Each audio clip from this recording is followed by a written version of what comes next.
반갑습니다. 수요예배에 오신 사랑하는 성도님들을 진심으로 환영합니다.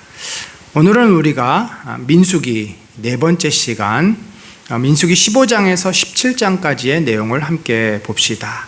반역자 이스라엘이라는 제목입니다. 우리 17장 8절에서 10절을 같이 교독하겠습니다.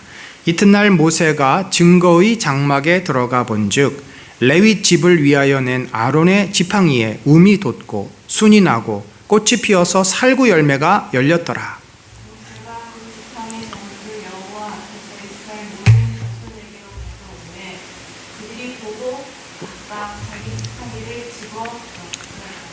여호와께서 또 모세에게 이르시되 아론의 지팡이는 증거궤 앞으로 도로 가져다가 거기 간직하여 반역한 자에 대한 표징이 되게 하여 그들로 내게 대한 원망을 그치고 죽지 않게 할지니라. 아멘. 자, 여러분, 이 민수기라는 책은 참 독특한 책입니다.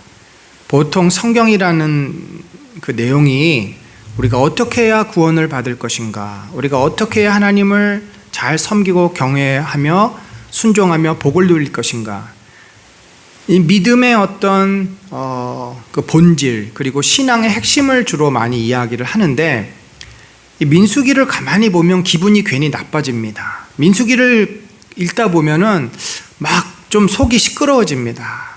왜냐하면 민수기는 철저하게 이스라엘이 얼마나 하나님을 거역하고 배반하고 하나님 앞에 떼를 쓰고 그들이 광야에서 얼마나 엉망으로 살았는지를 말하자면은 그들의 그 진짜 모습을 보여주는 그런 내용이기 때문에 그렇습니다. 자, 이런 점에서 성경은 참 위대합니다. 이스라엘 백성의 삶, 여러분, 그건 저와 여러분의 삶입니다. 우리들의 그 어두운 모습, 우리들의 숨겨진 모습을 그대로 여과 없이 드러내주는 참으로 놀랍고 진실된 책이 바로 성경입니다. 여러분, 우리가 이 민수기를 읽으면서 우리는 더더욱 다른 어떤 성경을 읽을 때보다 스스로를 정말 진지하게 고민하고 돌아봐야 할 줄 압니다. 민수기가 없었더라면 우리는 스스로의 착각 속에 살지도 모릅니다. 근데 민수기의 메시지는 명확해요. 우리가 얼마나 죄인이고 하나님 말씀 앞에 순종하기를 싫어하는 거짓된 인생들인가를 그대로 드러내 보여주고 있습니다. 자, 오늘도 우리가 한번 이 말씀을 통해서 우리가 미처 보지 못하고 생각하지 못했던 나의 연약한 모습들을 함께 좀 살펴봄으로써 우리의 인생을 좀 더 예수 그리스도의 은혜의 자리 앞에 한 걸음 더 나가게 되는 그런 귀한 시간 되기를 바랍니다. 여러분, 우리가 머릿속에 출애굽기하고 이제 이 신명기 정도는 머릿속에 들어가 있습니다. 출애굽기 하면은 애굽에서 나와서 이제 시내산에서 율법을 받고 거기서 성막을 짓고, 이게 1년, 시내산에서 1년 정도 걸렸죠. 그리고 나서 여차저차 해가지고 신명기, 모압 평지에서 요단강 동편 모압 평지에서 신명기서를 받는. 자, 그러면은 이 시내산은 시내이 반도 남쪽이고 모압 평지는 요단강, 지금 요르단 쪽이에요. 요단강 동편의 평지인데 굉장히 거리적으로 멀리 떨어져 있죠. 그러니까 이 사이에 이 광야에서 무슨 일이 일어났는지를 설명해 주는 책이 바로 민수기고, 하나님은 민수기라는 책을 어떻게 의도하셨어요? 이스라엘 백성이 이제 이 가나안 땅을 정복하고 하나님의 군대로서 그 악인들을 심판하시기 위해서 군대로 조직을 하고, 거룩한 군대죠. 그래서 1, 2장은 이스라엘 백성을 이제 12지파 가운데 11지파를 군대로 세우고, 또 마지막 한 지파 레위 지파는 제사장으로서 성결케 해서 그들을 여호와의 전쟁에 나가는 용사들로 묘사를 하고 출정식을 한 겁니다. 그런데 어떻게 됐어요? 우리가 지난주에 살펴보았듯이 이 가데스 바네아, 바란 광야를 지나서 가데스 바네아에 가서 그들이 정탐꾼을 보내는데, 그 정탐꾼의 보고를 불신하고 또 오히려 부정적인 보고를 받아들이고 하나님을 원망하면서 모세와 아론을 돌로 치고 돌아가려고 합니다. 따라서 하나님은 그들을 징계하시고 그들이 40일 동안을 정탐했기 때문에 40년, 그러니까 이미 1년 조금 넘는 시간을 지났기 때문에 39년, 약 38년 몇 개월을 더 광야에서 머무르는 징계를 받고, 그렇게 함으로써 이 출애굽 1세대가 광야에서 생을 마감하게 됩니다. 그래서 오늘 우리가 살펴보는 내용은 그 이후에 이들이 어떻게 지속적으로 하나님을 불신하고 죄를 졌는지, 이미 앞에 여러 번에 걸쳐 가지고 하나님을 원망하고 불신하는 죄들이 반복해서 나오는데 여전히 그 옛 습성을 버리지 못한 이스라엘을 우리들이 보게 됩니다. 그래서 저희들이 지금 살펴보고 있는 것은 출애굽 1세에 대한 이야기, 출애굽 1세에 대한 이야기고, 광야에서 하나님을 불순종했던 그들의 내용을 듣고 우리가 다음 주까지 21장으로 마무리를 합니다. 자, 그래서 정탐 사건 이후에 벌어지는 이스라엘의 불순종과 또 반역에 대한 내용을 함께 보죠.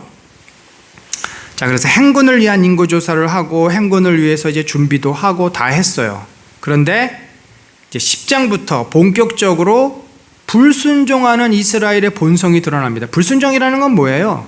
하나님을 신뢰하지 못하고 하나님을 원망하고, 광야로 인도하신 하나님을 원망하고 이제 자기들 스스로가 살 길을 찾으려고 하는 거죠. 그러니까 반란이에요. 일종의 불순종은 반란입니다. 우리가 하나님을 믿고 교회를 나와서 신앙생활을 했는데, 예수 그리스도를 믿었는데, 이거 하지 말라, 저거 해야 된다, 뭐 이렇게 내 자유를 억압하고 막 뭘 가로막는 게 많은지 너무 짜증이 나는 거예요. 거기다가 신앙생활을 하다 보니까 이게 가지 말아야 될 자리도 많이 생기고 하지 말아야 될 일도 많고 뭐 일도 안 되는 것 같고 힘든 거예요, 사는 게. 이러니까 교회를 괜히 다녔나 봐. 거기다가 무슨 안 좋은 일이 생기면 그 원인을 다 내가 교회 나가서 그랬나? 이렇게 돌리면서 신앙을 괜히 가졌다 후회하고 교회를 떠나려고 하는 그런 상황과 똑같은 것입니다.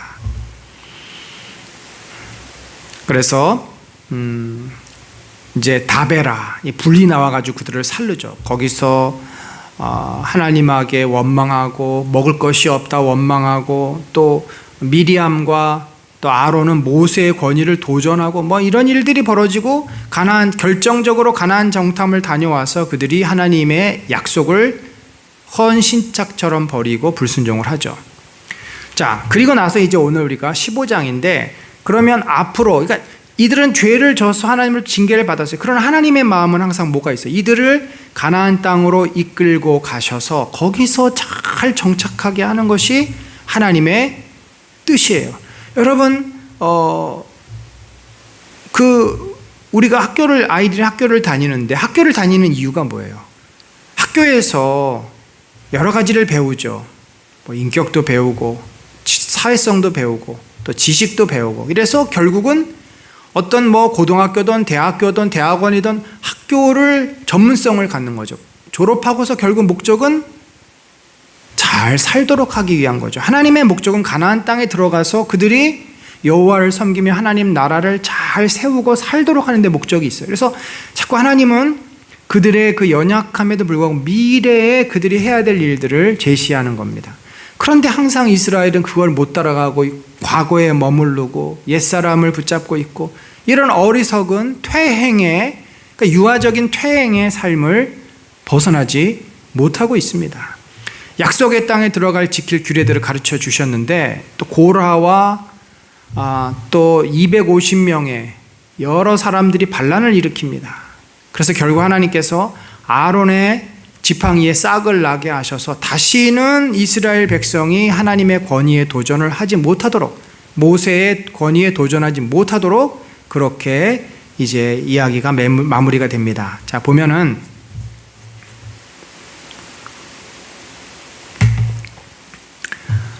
약속의 땅에 들어가서 지켜야 될 규례 가운데 이제 제사를 드리는 문제입니다.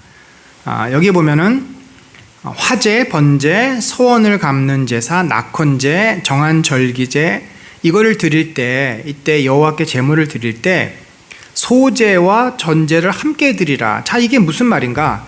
여러분, 소제는 뭐예요? 곡식을 드리는 겁니다. 또 전제는 이렇게 붓는 거예요.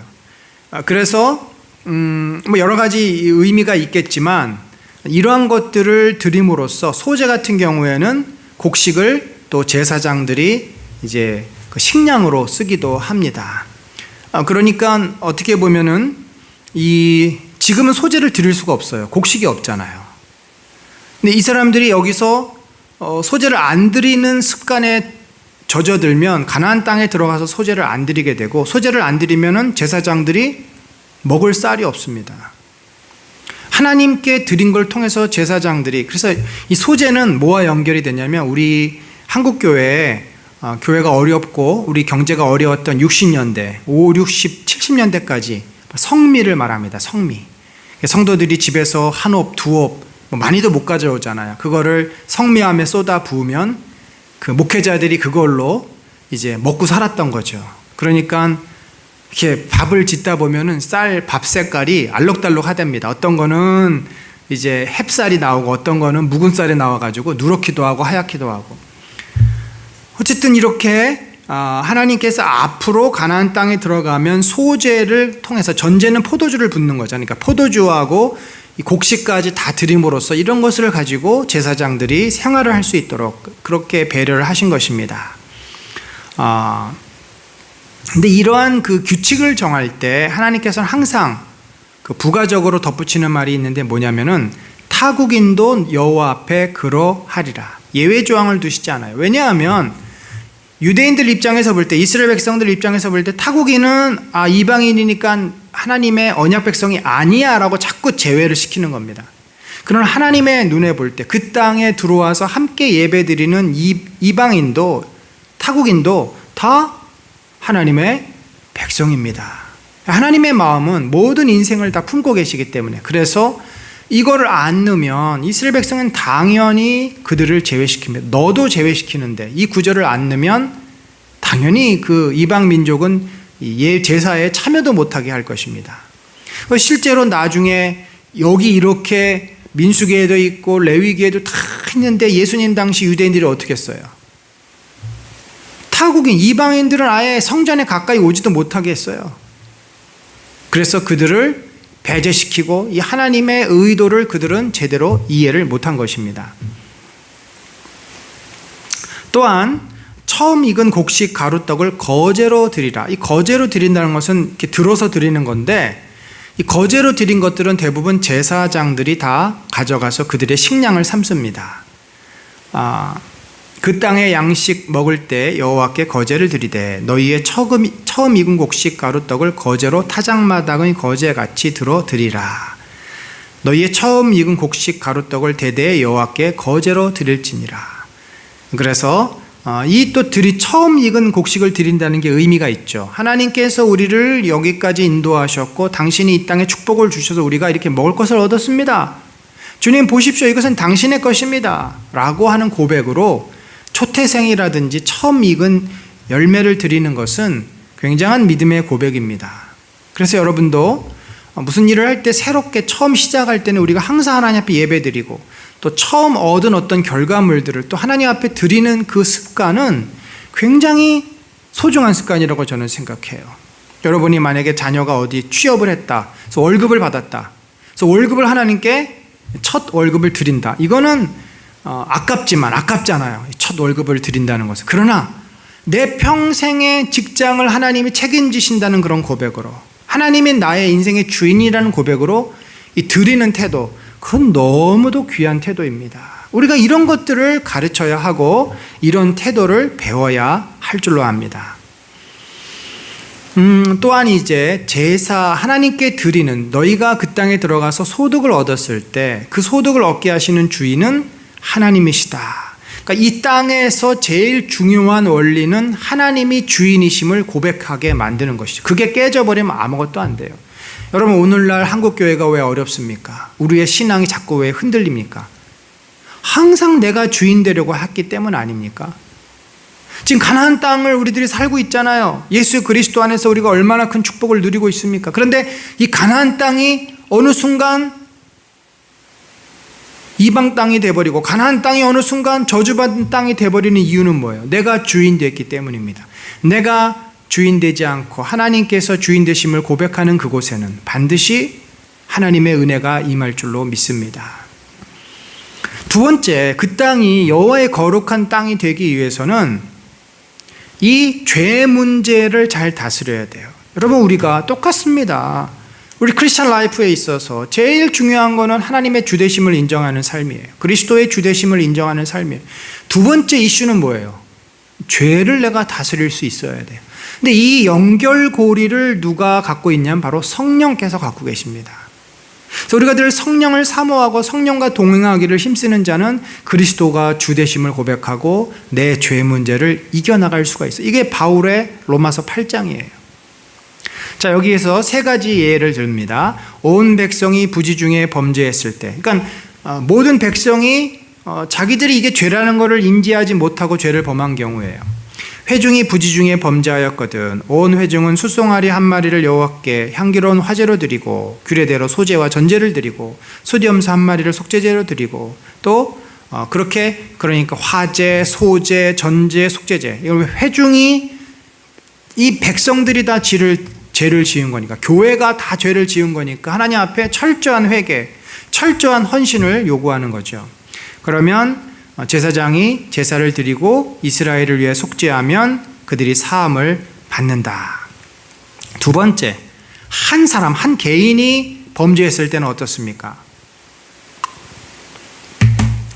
조금 처분이 가볍죠. 1년 된 암염소로 속죄제를 드리라. 그러니까 속죄제, 왜냐하면 죄를 범했기 때문에 속죄제를 드리면 그 죄가 용서받을 것이다. 여러분, 놀라운 것은 우리 교회의 죄나 우리 개인의 죄나 우리는 이미 예수 그리스도 안에서 내 죄를 깨닫고 고백하고 회개하면 다 용서를 받습니다.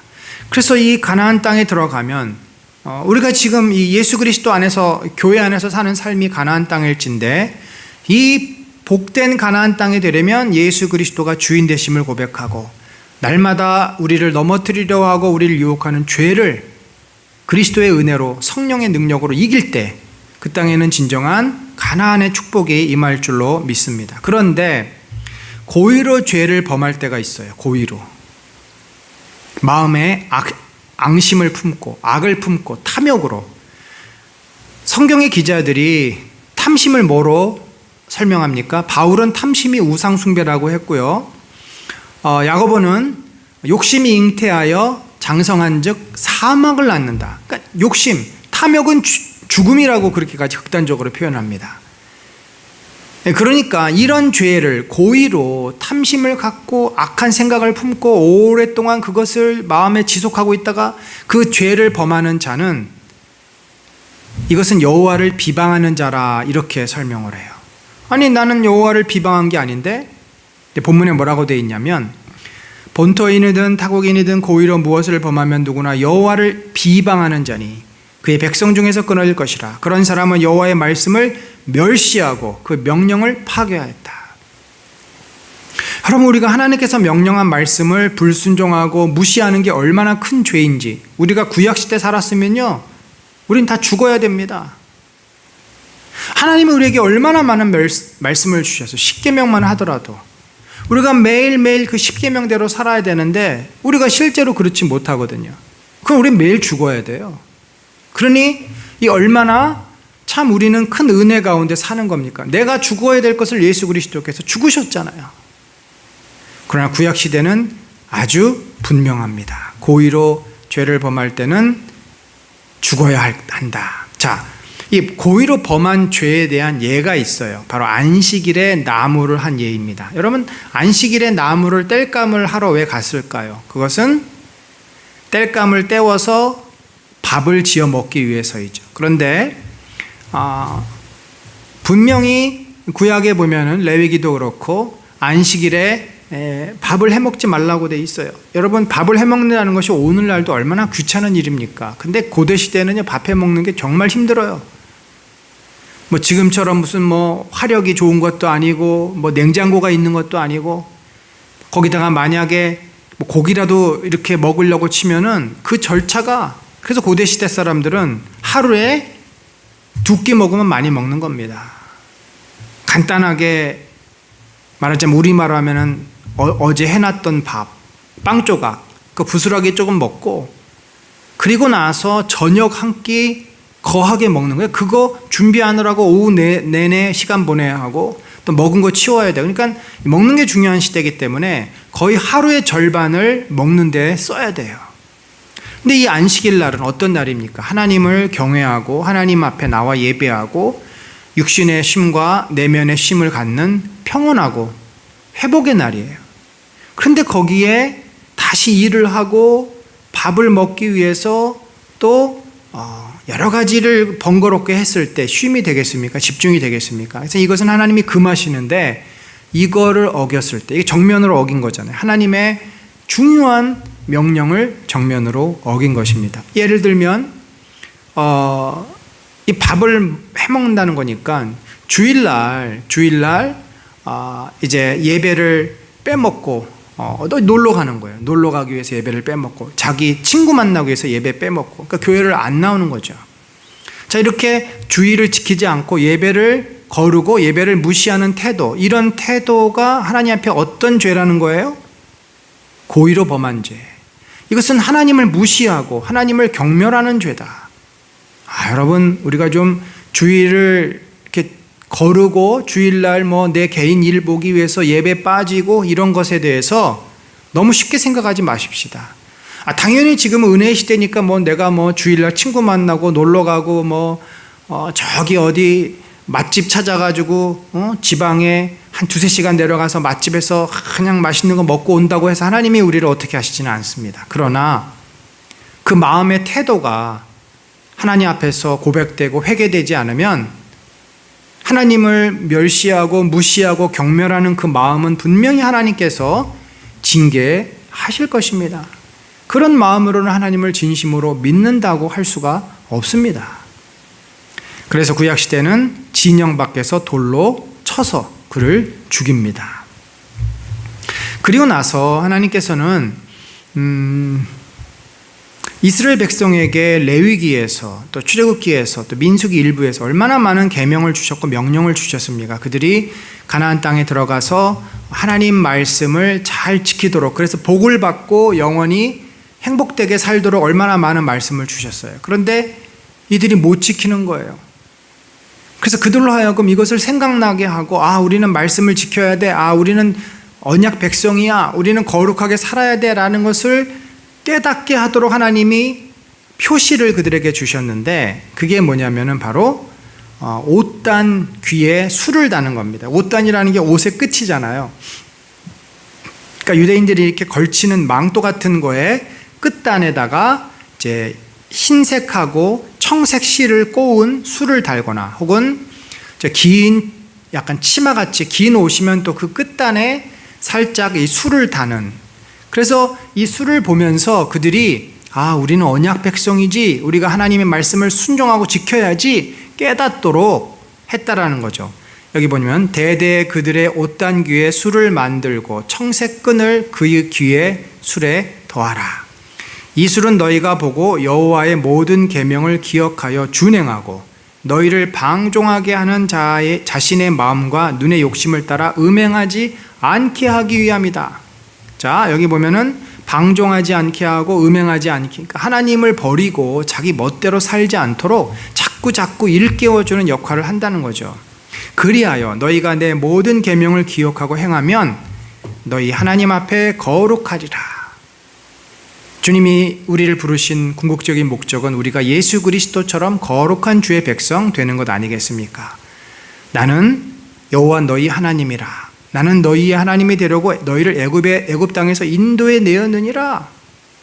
내가 너희를 내 자녀 삼기 위해, 내 백성 삼기 위해서 이 거룩한 여호와께서 너희도 이 죄악 가운데 살지 않고 냄새나는 곳, 썩어질 곳에 머무르지 않고 정말 하나님의 거룩하고 온전하고 복된 그런 삶을 살도록 부르셨다. 그러니 그렇게 살려면 욕심대로 살면 안 되죠. 주님이 주신 계명을 지켜야 되는데 그게 자꾸 잊어버리니까 그것을 보고서 기억나도록 술을 달아주었다. 자, 이런 술입니다. 옷 끝에 여기 보면은 약간 베이지색 그런 술을 달거나 또는 청색하고 흰색하고 꼬아서 만든 술을 달게 되죠.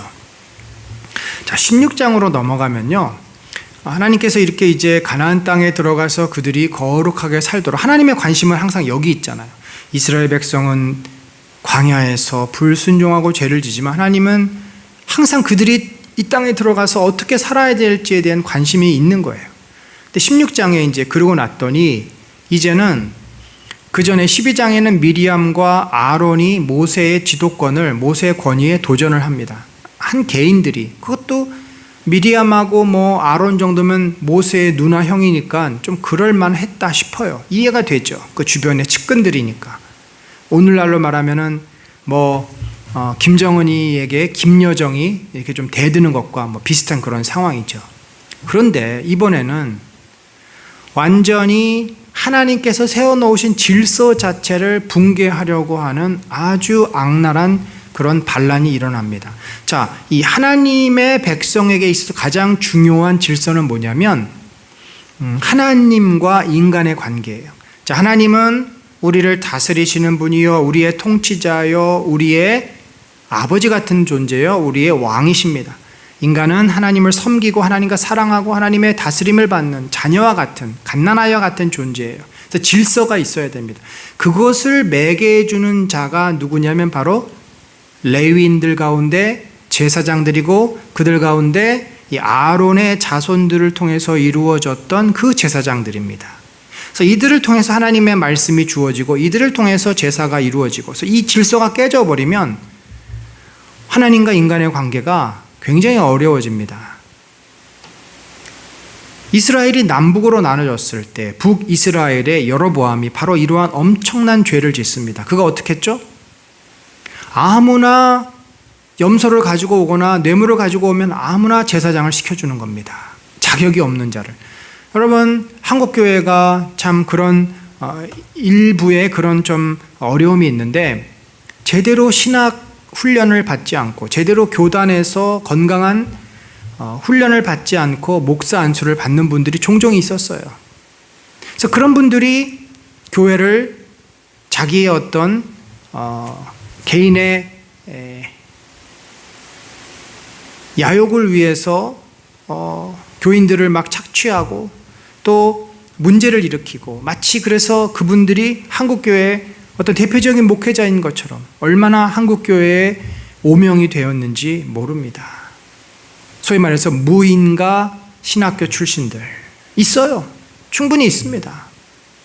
그래서 어느 날 갑자기 목사가 돼서 전과가 구범인데 어느 날 회개하고 목사가 돼서, 근데 그런 분들이 그 습관이 쉽게 고쳐지겠냐고요. 철저한 훈련과 준비 과정을 거쳐서 지도자가 되는 것인데 이런 거 없이, 그러니까 지금 하나님께서 그런 것을 아시기 때문에 질서를 유지해 주셨는데, 고라라고 하는 자가, 자, 고라는 누구예요? 레위의 증손 고앗의 손자 이스할의 아들 고라. 자, 레위 지파긴 맞아요. 그런데 그는 제사장의 역할을 맡은 자가 아닙니다. 성막에서 봉사하도록 부르심을 받은 자인데, 나는 왜 제사장이 되지 못하냐 하면서 반란을 일으킨 거죠.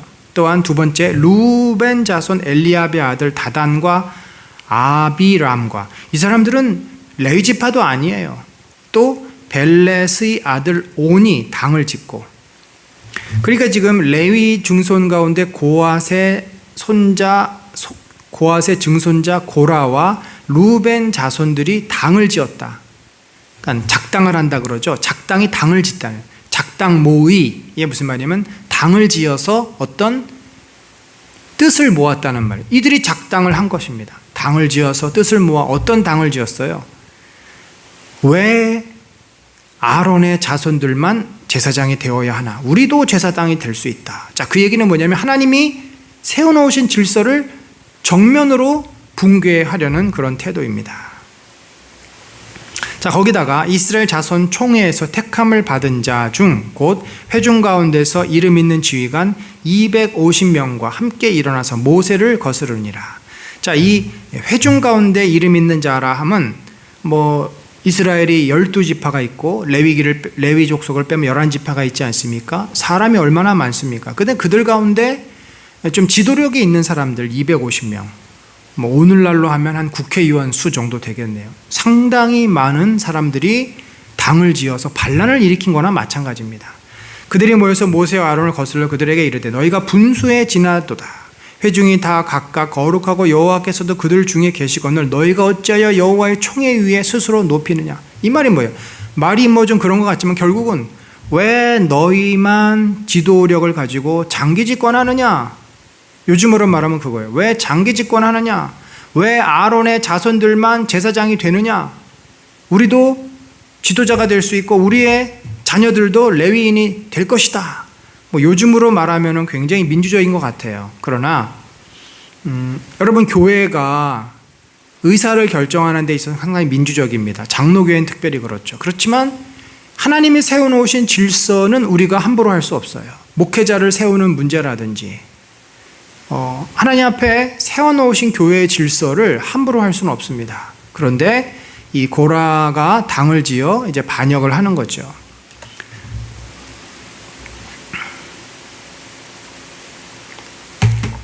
자, 그러자 모세가 얼마나 마음이 힘들었겠습니까? 모세가 그들에게 이렇게 얘기를 해요. 여호와께서 자기에게 속한 자가 누구인지 거룩한 자가 누구인지 보이시고 그 사람을 자기에게 가까이 나오게 하시되 곧 그가 택하신 자를 자기에게 가까이 나오게 하시리라. 그래서 이제 결국은 하나님께서 우리가 진짜 지도자인지 너희도 자격이 있는지를 가려주실 것이다. 왜냐하면 사람들 사이에는 어떤 해결책이 없잖아요.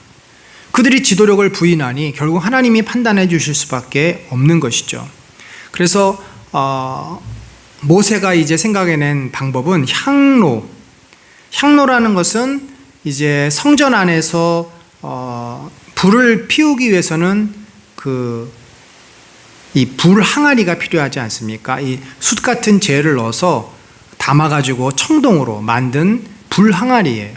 그거를 가지고 계속해서 성전 안에 불을 지피고 꺼지지 않도록 하는 그런 곳입니다.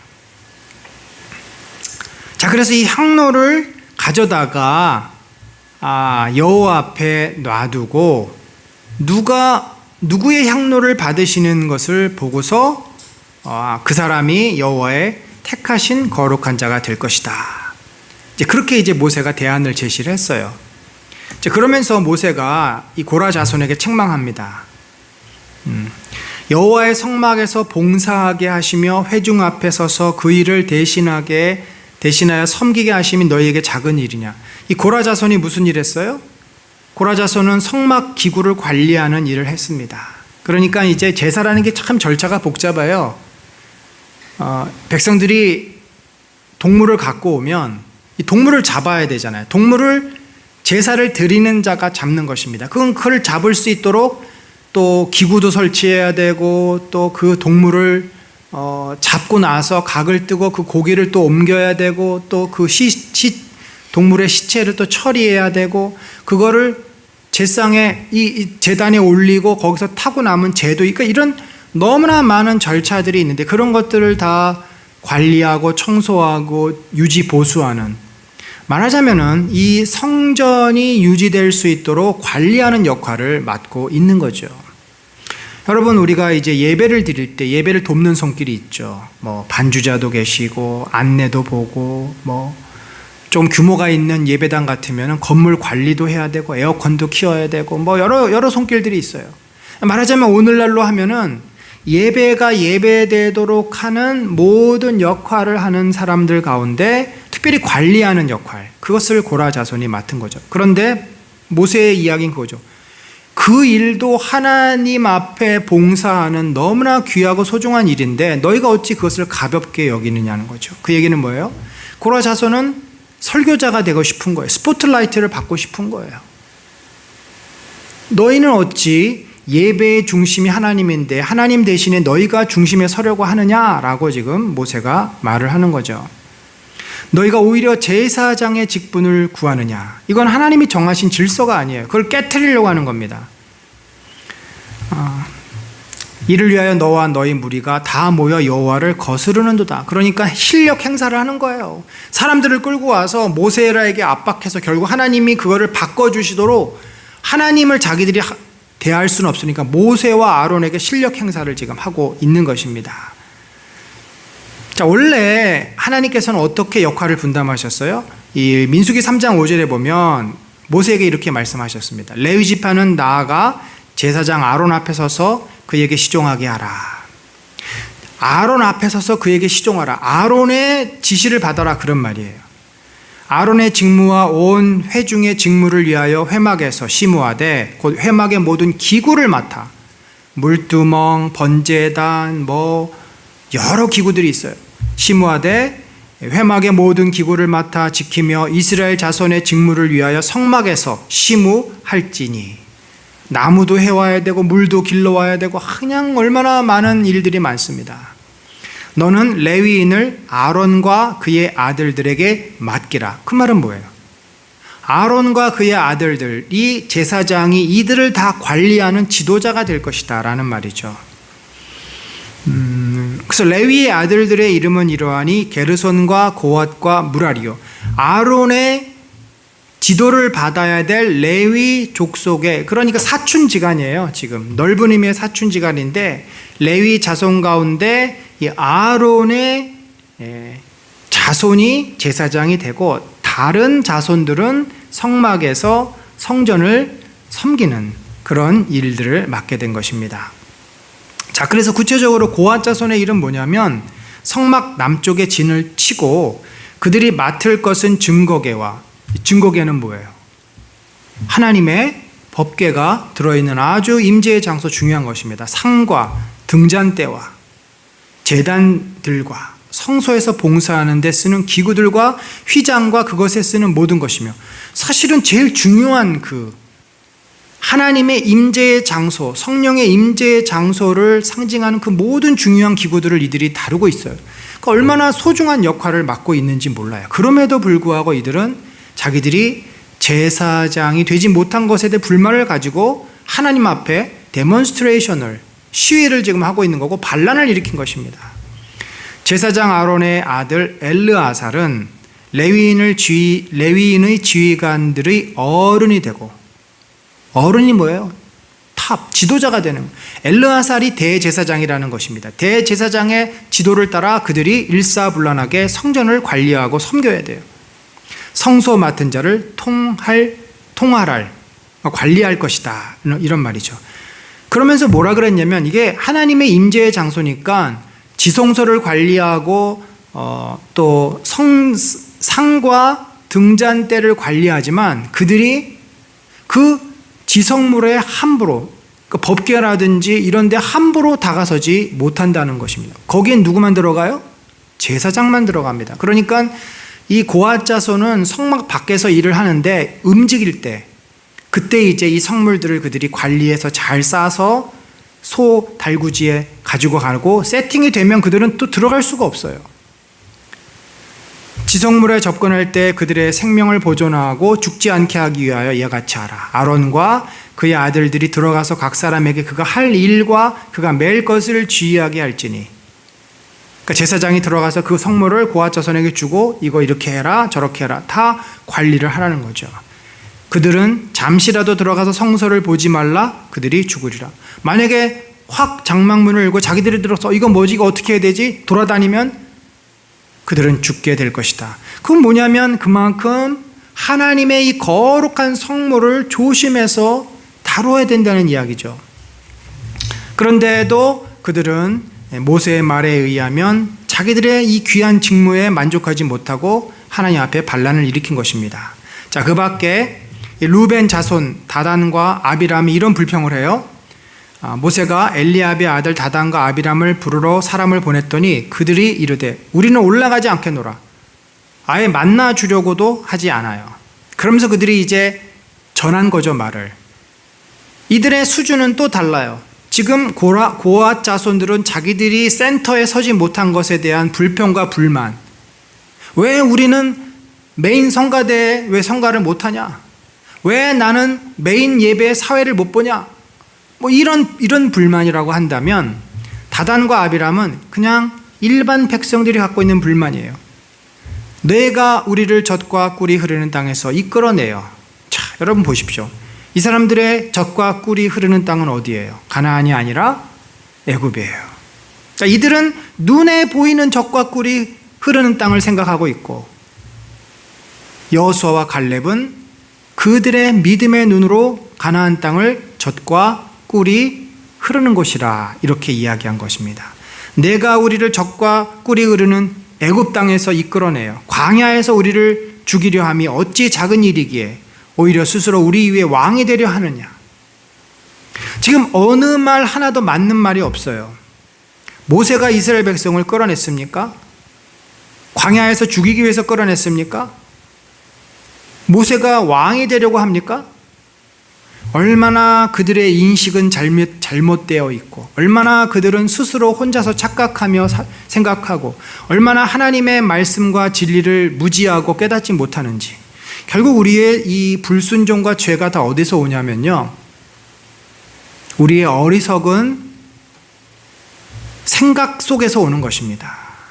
우리의 갖춰진 시각, 우리의 객관화되지 못하고 굉장히 주관적인 판단에서 우리의 모든 죄가 다 비롯이 되는 거예요.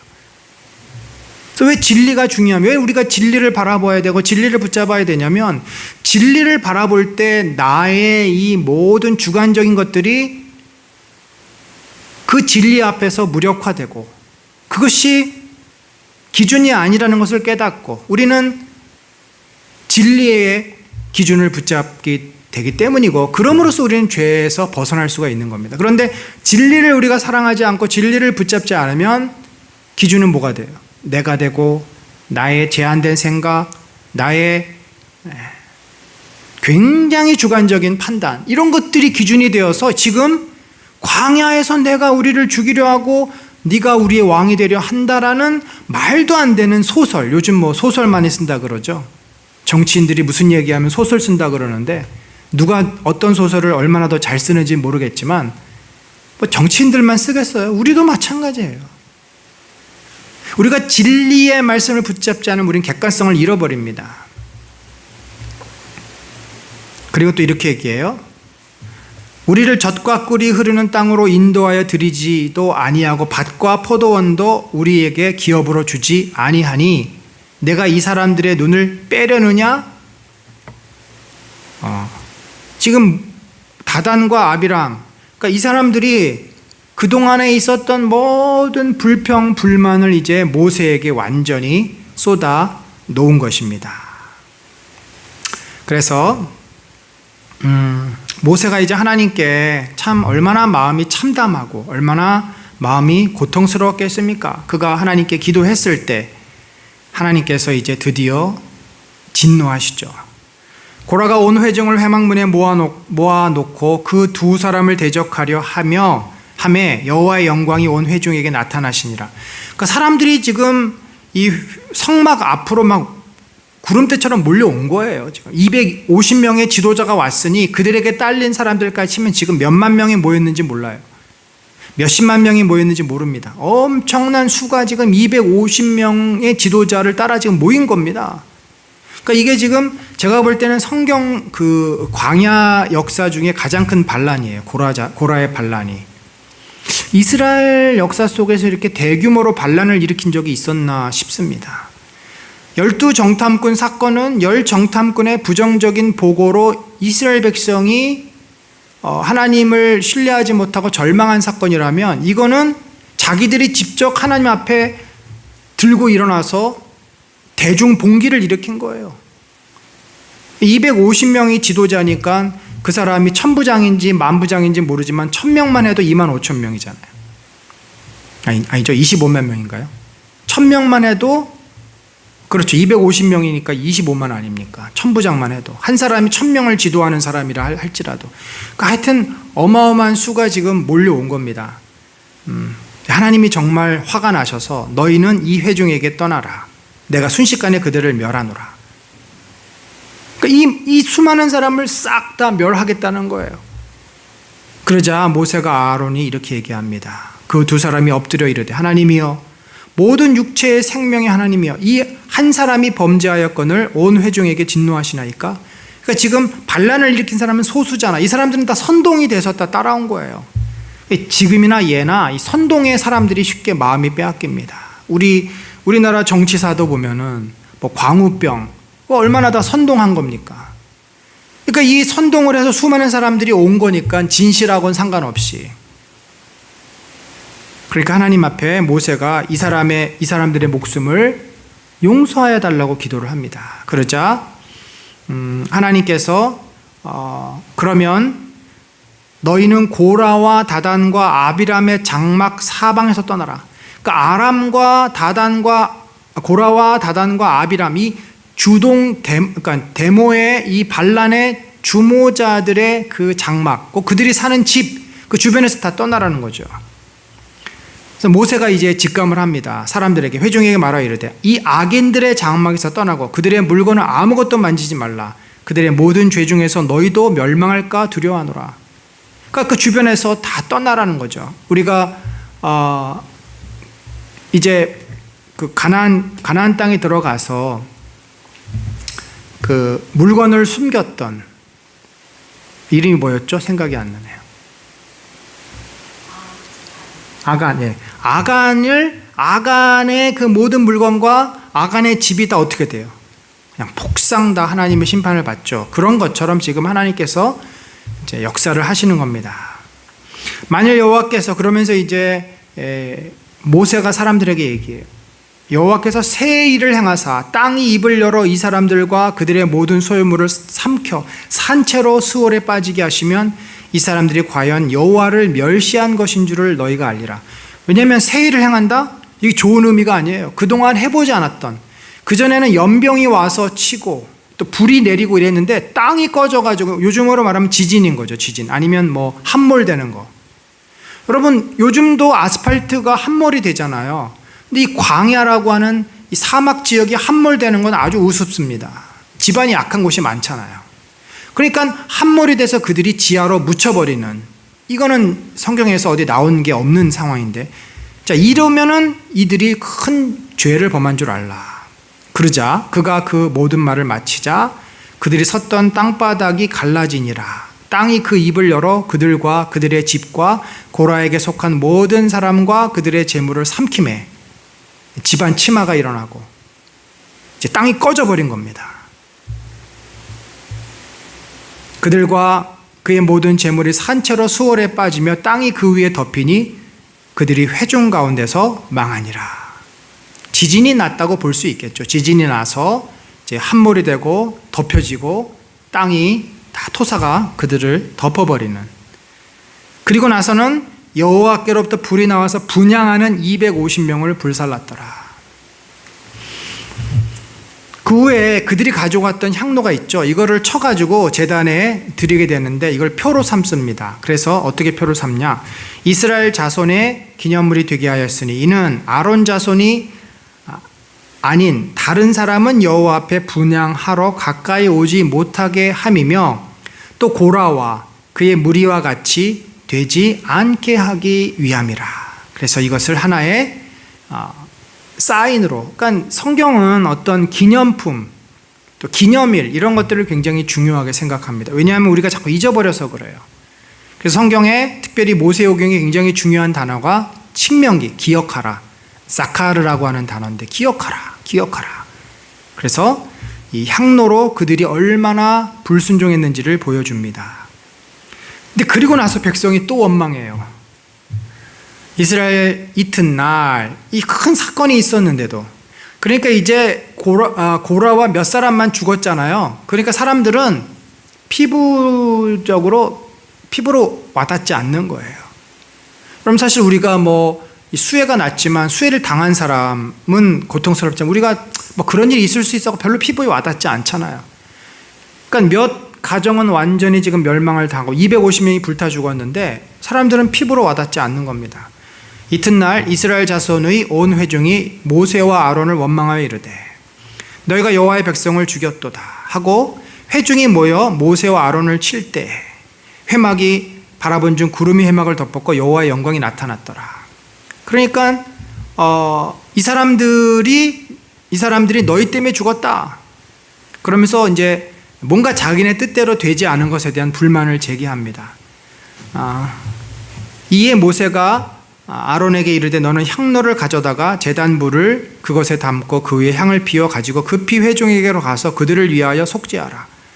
그러니까 지금 이게 무슨 상황이냐면 이들이 또 불평불만하고 하나님 앞에 다가오자 하나님께서 이제는 더 이상 참지 못하는 거죠. 회중을 향해서 이제는 진노를 내리시려고 하는 겁니다.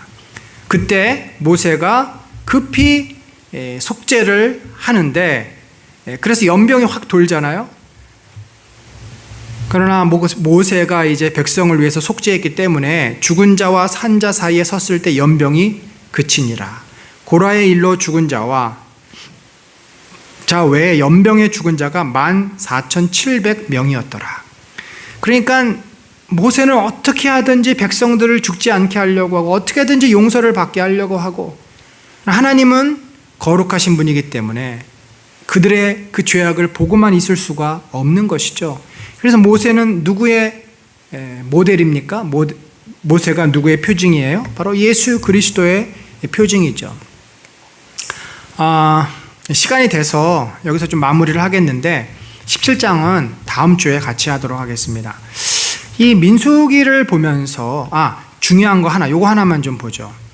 이 그러니까 민수기라는 게 결국 이스라엘 백성의 이 타락의 역사, 반란의 역사인데, 자, 미리암이 어떻게 했어요? 모세의 권위에 도전을 합니다.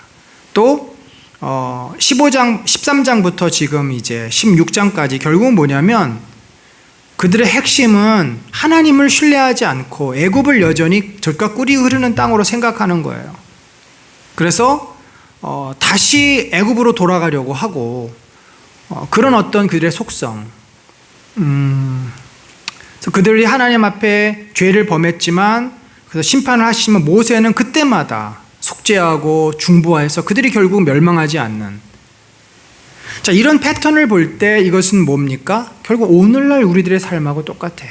그래서 모세는 여기서 아론이 속죄하고 모세의 모습은 예수 그리스도의 모습이다.